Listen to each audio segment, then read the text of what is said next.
আমার জীবনে এরকমটা এলোমেলো হয়ে গেছে যে নিজের সবথেকে আপন অর্থাৎ যাকে আমি হৃদয় জুড়ে জায়গা দিয়েছিলাম সেই মানুষটাও আমার থেকে আজ অনেক দূরে চলে গেছে। প্রথমেই সরি বলে নিই সবার কাছে, আই এম সরি ফ্রেন্ডস। অনেকদিন আপনাদের মাঝে কোনো ধরনের ভিডিও নিয়ে আসতে পারি নাই, আর তার জন্যই আমি আপনাদের কাছে ক্ষমা চেয়ে এনেছি। আর কেনই বা আমি আপনাদের মাঝে ভিডিও নিয়ে আসতে পারি নাই, কি রিজন ছিল সেটা নিয়ে আমি আপনাদের সঙ্গে কিছু কথা বলার জন্য আজকের এই ভিডিওটি তৈরি করছি। 5 থেকে 6 মাস হানি হলো আমার জীবনে এতটাই খারাপ প্রভাব ফেলেছে, মানে এতটাই খারাপ আমি আমার জীবনে একটা পরিস্থিতি চলে এসেছে যেটার জন্য মোটেও আমি প্রস্তুত ছিলাম না এবং কি কল্পনাও করছিলাম না। তো মানসিকভাবে আমি অনেকটাই ডিপ্রেশনে ছিলাম। ভিডিওতে কথা বলার জন্য বা ভিডিও করার জন্য যে মন মানসিকতার প্রয়োজন সেইটা হয়তো আমার কাছে সেই মুহূর্তে ছিল না, যার জন্য আপনাদের মাঝে আমি অনেক দিন হয়ে যায় আমি কোন ধরনের ভিডিও আপলোড দিতে পারিনি। সো ভিডিওটি সম্পূর্ণ দেখবেন বলে আশা রাখছি। আসসালামু আলাইকুম ফ্রেন্ডস, ওয়েলকাম ব্যাক। সো আসলে 2023 বছরটা প্রায় অর্ধেক মাস, মানে অর্ধেক বছর আর বলতে পারি যে প্রায় 6 মাস খানিক ধরে আমার জীবনে এমন কিছু ধীরে ধীরে প্রভাব পড়তেছে, মানে একটি খারাপ প্রভাব, যে প্রভাবগুলোর কথা হয়তো আমি কোনোদিন কল্পনা বা ভাবিও নেই যে এরকম আমার হয়তো আমার জীবনে এরকম একটা সিচুয়েশন আসবে। তো বিধাতার লিখন না হয় খণ্ডন, এটা তো একটি বাক্য রয়েছে, প্রচলিত বাক্য। আর এটা সত্যি কথা, কার জীবনে কি আসে সেটা হয়তো বলা যায় না, কোন সময় কার জীবনে কি চলে আসবে সেটাও বলা যায় না। যাই হোক, আমার জীবনটাও ওই রকম 2023-এ পরিবর্তন হয়ে গেল। তো 2023 সমাপ্ত হয়ে আজকে দুদিন হলো 2024 নববর্ষ চলে এসেছে। তো ভিডিওটি আমি 2023-এর লাস্টে দেওয়ার জন্য প্রস্তুতি নিচ্ছিলাম, যদিও সেরকমটা সেরে উঠতে পারছিলাম না যে আপনাদের সম্মুখে ভিডিও দিব বা কিভাবে দিব, সেই রকম মন মানসিকতা ছিল না। তো আজকে প্রায় 6 মাস ধরে এরকম একটা পরিস্থিতি আমার জীবনে চলে আসছে।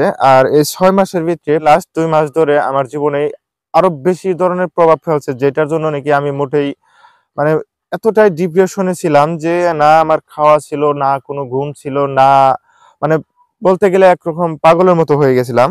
মানে কোনো ধরনের মন মানসিকতা ঠিক ছিল না, কারোর সঙ্গে ভালোভাবে কথা বলিনি, কারোর সঙ্গে কোন ধরনের আম, মানে চলাফেরা সেরকম ধরনের কোনো কিছু আমার জীবনে আমি মানে ভেবে নিয়েছিলাম যে আমি হয়তো আর ভালো একটা জনমে ফিরে আসতে পারবো না, মানে আপনাদের সঙ্গে হয়তো বা আর এরকম ভাবে দেখা হবো না, সেরকমটাই নিজে মানে ভেবে নিয়েছিলাম আর কি। তো মেন রিজনটা কি হলো জানেন, আমার এই 2023 বর্ষটা আমার জীবনে একটা স্মৃতি হয়ে রবে, একটা স্মৃতি হয়ে রবে যতদিন আমি বেঁচে আছি, এবং কি মরা পর্যন্ত হয়তো আমার এই কথা মনে থেকে যাবে।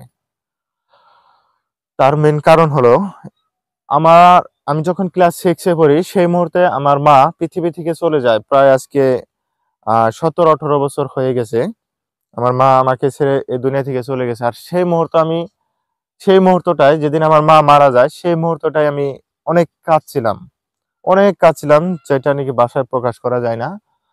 আর আজ এসে সেই এতটা দিন পেরিয়ে আসে 2023-এর প্রায় শেষ মুহূর্তটায় আমি কাঁদিছি। আর এই কাদার মেন কারণটা হলো আমার এক বন্ধু। তো আমার জীবনে একজন বন্ধু এসেছিল। আপনারা জানেন যে ভালোবাসা, একটা বন্ধুত্বের ভালোবাসা আর একটা হলো প্রেম প্রীতি অর্থাৎ প্রেমিক প্রেমিকার মাঝের ভালোবাসা। আমার জীবনে একজন বন্ধু ছিল, আর সেই বন্ধুটাকে আমি একটা অন্ধকার জগৎ থেকে তুলে এনে, যেরকম বলতে গেলে সে লেখাপড়া ছেড়ে দিয়ে কামের পিছনে মানে কাজের পিছনে লেগে যেত, বাউদামি করতো, জায়গায় জায়গায় ঘোরাফেরা করতো, মানে বিভিন্ন কিছু খাইতো, নিশা মানে নিশা ধরনের, মানে যেগুলো খাইলে মানুষ মানে খুবই খারাপ পথে চলে যায় সেইগুলো খাইতো। আর সেই পথে থেকে সে বন্ধুটাকে আমি তুলে এনে নিজের টাকায় খরচ করে, নিজের পরিশ্রম দিয়ে, নিজের সময় নষ্ট করে তার পিছনে থেকে আমি সম্পূর্ণ লেখাপড়া করালাম, পিও পাস করালাম অর্থাৎ হাই সেকেন্ডারি পাস করালাম।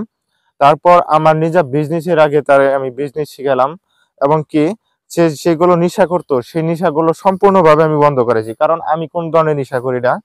আর তাই তাকেও আমি হয়তো সম্ভব হয়েছে এই পথের থেকে ঘুরে আনতে। তার সঙ্গে আমার কথা ছিল যে যেহেতু আমি কোনো ধরনের মায়ের পাশে ঘুরি না, কোনো মেয়ের পাশে ঘোরাটা আমার মানে সেরকম একটা খারাপ লাগে যে আজকালে ভালোবাসার মূল্যায়ন, অরিজিনাল ভালোবাসার মূল্যায়ন কেউ দিতে পারে না। হয়তো শতকরা 2 জন বা 3 জন দিতে পারে। আর যারা অরিজিনাল ভালোবাসার মূল্যায়ন করতে পারে তাদেরকে 1000 বার সেলুট। আর তাই আমি আমার বন্ধুকে বলছিলাম যে যেহেতু জীবনে আমি দুবার দুবার 2জন মেয়ের পেছনে ঘুরেছি, প্রথম এবং কি সেকেন্ড। আর দুটো মেয়েই মানে ভালোবাসার নামে অভিনয় করে তারা চলে গেছে। তো জানি ভালোবাসা ভেঙে গেলে কতটা দূর খারাপ লাগে। তার জন্য আমি আমার বন্ধুকে বলছি যে প্রমিস করতে হবে আমার সঙ্গে, আপনি এই ধরনের কোনো খারাপ কাজে যেতে পারবেন না বা মেয়ের পিছনে ঘুরতে পারবেন না। যখন সময় হবে তখন বললে হলো ডাইরেক্টলি বিয়ে করাই দিব। তো সেরকম কথাবার্তা হওয়ার পর, প্রমিস করার পর গত প্রায় 8 মাস হলো আমার সে বন্ধুটা একটি মেয়ে প্রেমে পড়েছে। আর সে বন্ধুটা আমার সঙ্গে এনি টাইম বলতে গেলে মোটামুটি 24 ঘন্টার মধ্যে 8 ঘন্টা সময় সে আমার সঙ্গে থাকে না, আর বেশিরভাগ সময় আমার সঙ্গে থাকে। আর এর মাঝেই সে একটি মেয়েকে ভালোবেসে ফেলেছে। আর সেই মেয়ের জন্য সে আমার সঙ্গে এরকম খারাপ বিহেভ করা ধরছে, মানে সেটা বাসায় বলা যায় না আর কি।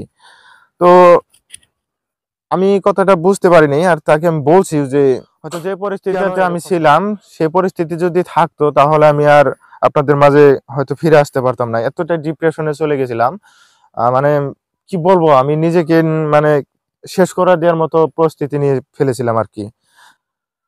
2023 বর্ষটা চলে গেল, এখন আগন্তুক 2024 আমাদের মাঝে চলে এসেছে।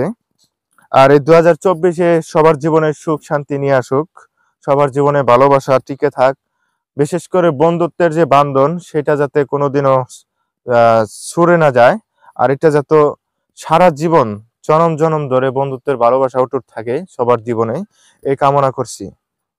তো যদি আপনারা জানতে চান কোন রিজনে কি কারণে আমি এতটা ডিপ্রেশনে ছিলাম, সেটার জন্য যদি আপনারা ভিডিও চান তাহলে আমি সেই ভিডিওতে বলবো। কারণ এই ভিডিওতে যদি বলতে যাই অনেক লম্বা একটা হিস্টোরি, যে হিস্টোরিটা শুনলে হয়তো আপনারা জীবনে কোনোদিন বন্ধুত্ব কারোর সঙ্গে করবেন না। আর বন্ধুত্ব করলেও মানে সেরকম গভীরভাবে বন্ধুত্ব করবেন না। মানে এরকমটা আমি চ্যালেঞ্জ দিতে পারি আর কি। যে যে ঘটনাগুলো ঘটেছে যদি বলতে যাই তাহলে হয়তো আপনারা অনেকেই এখন ভাবতেছেন যে কোনো লাভ স্টোরি হবে, কোনো মেয়ের প্রেমে পড়ে হয়তো ছেঁকা খাইছে বা এই ধরনের কোনো কিছু। যে আমি বিজনেস করি, যেহেতু বিজনেসে সবসময় একরকম চলে না।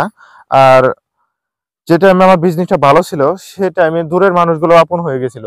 আর এখন আমার বিজনেসটা একটু খারাপ মন্দ চলতেছে।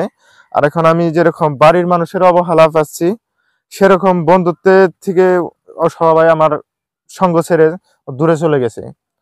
তো যারা প্রমিস করেছিল, যারা কথা দিয়েছিল যে বন্ধুত্বর বান্ধন কখনো ছুটবে না বা তারা ভুলে যাবে না কখনো, হয়তো যে কোনো পরিস্থিতিতে বন্ধুত্বর যেটা সঙ্গ সেই সঙ্গটা তারা দিবে, কিন্তু সে বস্তুটা হয়তো 2023-এ আমি দেখতে পেলাম যে মানুষ টাকার পাগল, বা যখন যার টাকা আছে তার পিছনে মানুষ আছে, বন্ধুত্ব আছে, অচেনা মানুষ একটা বন্ধুত্ব হয়ে যায়। আর যখন তোমার টাকা নাই, তোমার অর্থ নাই, তখন তোমার পিছনে কেউ নাই, তোমার সব থেকে কাছের মানুষটাও তখন দূরে চলে যাবে। আর এটা আমি বাস্তবে বুঝতে পারলাম। এতদিন একটি কথা শুনে আসছিলাম যে ফুলে যখন মধু থাকে তখন ভ্রমরও থাকে, আর যখন মধু শেষ হয়ে যায় তখন ভ্রমরও আসে না। সেরকমটাই আমার বাস্তব জীবনে ঘটেলো, যে যখন আমার একটু ছিল কিছু আর কি, তখন আমার জীবনে বন্ধুর অভাব ছিল না, মানুষের অভাব ছিল না, যখন যাকে যা বলতাম তাই শুনতো। আর এখন এই মুহূর্তটায় এসে আমার জীবনে এরকমটা এলোমেলো হয়ে গেছে যে নিজের সব থেকে আপন, অর্থাৎ যাকে আমি হৃদয় জুড়ে জায়গা দিয়েছিলাম, সেই মানুষটাও আমার থেকে আজ অনেক দূরে চলে গেছে। আর বিশেষ করে আপনাদের সঙ্গে আমি, যদি আপনারা জানার চেষ্টা থাকে বা জানতে চান, তাহলে আমি আপনাদেরকে একটি ভিডিও দিব, তবে অনেক লম্বা হয়ে যাবে ভিডিওটা, যার জন্য এই ভিডিওতে আমি সেরকম ভাবে কিছু বলছি না। তবে শেষবারের মতো বলে দেব, বন্ধুরা, আপনারা যারা আমার এই Facebook page mister SR Bloggers follow করে রাখছেন, যারা আমার ইউটিউব চ্যানেল সবজুল ভাই সাবস্ক্রাইব করে রাখছেন, তাদেরকে বলবো যে আমার বাস্তব জগতে যে বন্ধুগুলো ছিল, তারা যেরকম আমাকে হয়তো ভালো সময় সঙ্গে ছিল এবং কি খারাপ সময় তারা আমাকে ছেড়ে চলে গেছে বা আমাকে অবহেলা করে চলে গেছে, আপনাদের কাছে একটা অনুরোধ থাকবো যে আপনারা যেরকম আমাকে ভালো সময় সাপোর্ট দিয়েছেন, এরকম আমার খারাপ সময় একটু সাপোর্ট দেন, যাতে আমি মানসিক ডিপ্রেশন থেকে বেরিয়ে এসে আপনাদের মাঝে ভালো ভালো ভিডিও নিয়ে আসতে পারি। তো হয়তো অনেকেই ভাবতে পারেন যে এই চ্যানেলে কোনো ধরনের ভিডিও দেয় না, কেন সাবস্ক্রাইব করে রেখেছি। হয়তো এটা একটু ভাববেন না। আমি নিশ্চয়, যদি আপনারা দোয়া করেন এবং উপর আল্লাহ যদি আমাকে রহমত করে, তাহলে অতি শীঘ্রই আপনাদের মাঝে ভালো ভালো ভিডিও নিয়ে আসার চেষ্টা করব। তো এখন আমি একটু ডিপ্রেশনে, মানসিক টেনশনে রয়েছি। তাই ভিডিও প্রস্তুত করার যে ভাষা, সে ভাষাগুলো আমি হারিয়ে ফেলেছি। কি নিয়ে আপনাদেরকে ভিডিও দেবো সেটাও হয়তো আমার মন মানসিকতা ঠিক নেই। এটা বুঝতেই পারেন যে মানুষের মন মানসিকতা ঠিক না থাকলে সে মানুষটা কি করতে পারে কি না করতে পারে। তো যাই হোক, দোয়া করবেন। যদি বেঁচে থাকি তাহলে আপনাদের মাঝে ভিডিও নিয়ে আসব। দেখা হবে নেক্সট কোনো একটি টাইমে। আর যদি বেঁচে না থাকি, যদি শুনেন যে আপনাদের এই ভাই দুনিয়া থেকে চলে গেছে, তাহলে নিশ্চয়ই ক্ষমা করে দিবেন। আর যেরকম আমাকে সাপোর্ট দিয়েছেন ওইভাবে সাপোর্ট করে যাবেন। ভালো থাকবেন, সুস্থ থাকেন। খুদা হাফিজ।